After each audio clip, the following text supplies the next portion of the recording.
officer was involved in a near-fatal car accident. While responding to a call of officer needs assistance, Officer Brumley's patrol car was itself struck by another police vehicle at the intersection of 88th and Colfax. Officer Brumley was hospitalized for 4 months, and he spent a couple of weeks of that time in a coma. Officer Brumley survived the horrible accident. He's with us today. He's in a wheelchair after losing the use of his legs. He's not become bitter. He has not let that incident deter him from living a full life. He is a strong and God-fearing man, and if you ask him, he says he's most proud of being a father. In fact, in his words, and I quote now, "Being a daddy is good. Being a father is even greater." Cedric is the proud father of 2. Cedric Jr. is a freshman at Xavier University in Cincinnati. His daughter Calyn is an 8th grader at Infant Jesus of Prague School in Flossmoor. And we are so pleased to have Calyn with us tonight. Would you welcome Calyn Brumley?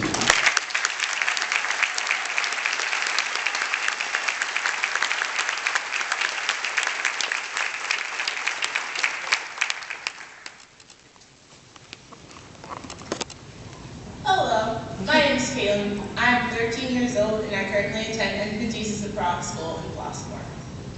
Back on August 16th in 2002, my dad, Officer Cedric Brumley Sr., was catastrophically injured while in the line of duty. He was responding to a call for an officer's shot. While responding to that call, another officer responding to that same call hit his squad car. My dad was in a comatose state for 11 days and was hospitalized for almost 5 months. That was 12 years ago. I was only 15 months old. My brother, Cedric Brumley Jr., was only 6 years old. My brother could not be here today because he's currently attending Xavier University in Cincinnati, Ohio. My parents always wanted and dreamed for my brother and I to have great education such as the ones we are receiving now. And that's all thanks to the memorial. My dad was the first recipient of the Active Memorial gifts. That gift has given our family a sense of normalcy. That donation has helped to modify a van so my dad could take my brother and I to and from school, activities, games, and doing things like going to our favorite fast food restaurant. The memorial has impacted our lives in several ways, from being a support system, my second family, and offering financial assistance. And that memorial has not only done this for my family, but for the families of so many officers who have fallen or were catastrophically injured while in the line of duty. I believe that the great men and women of the Chicago Police Department know that if anything, God forbid, if anything would happen to them, that they would be taken care of and supported by the memorial. One of my favorite things the memorial does is called Operation Santa during the Christmas season.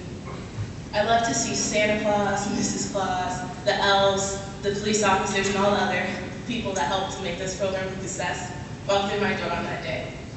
I love to also watch the video of the families as their eyes light up just as mine did as those same people walked through their door. I'd like to give a special thanks to some very special people. First, I'd like to thank Mr. Phil Klein for having this amazing idea to start such a great program. I'd also like to thank Mr. Don Gordon.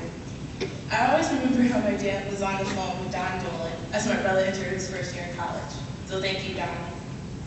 I'd also like to thank Mr. Scott Arney, Mr. Art Hanis, my school officials at Infant Jesus of Prague, the school officials at Marian Catholic, and now the school officials at Xavier University. I'd also like to give a special thanks to Mr. Jim Zingrilli.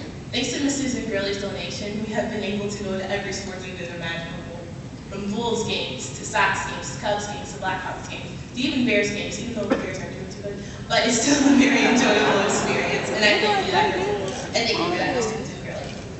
I'd also like to thank Mr. Mike Sleep. He truly helps make Christmas any kid is great for.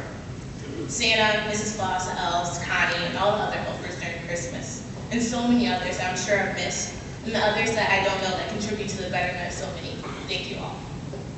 My dad had a job to do that night, August 16, 2002. Now don't get me wrong, I do wish things may have turned out differently considering that my dad is currently confined to a wheelchair.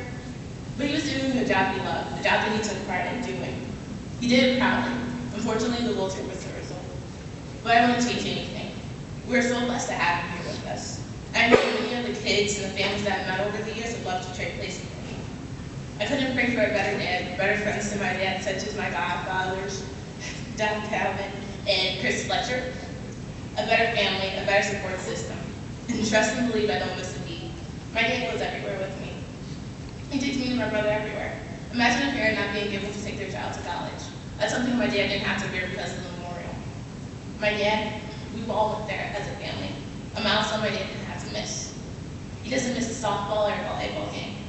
I played 71 softball games last summer. My dad didn't miss one. I played more than about 30 volleyball games.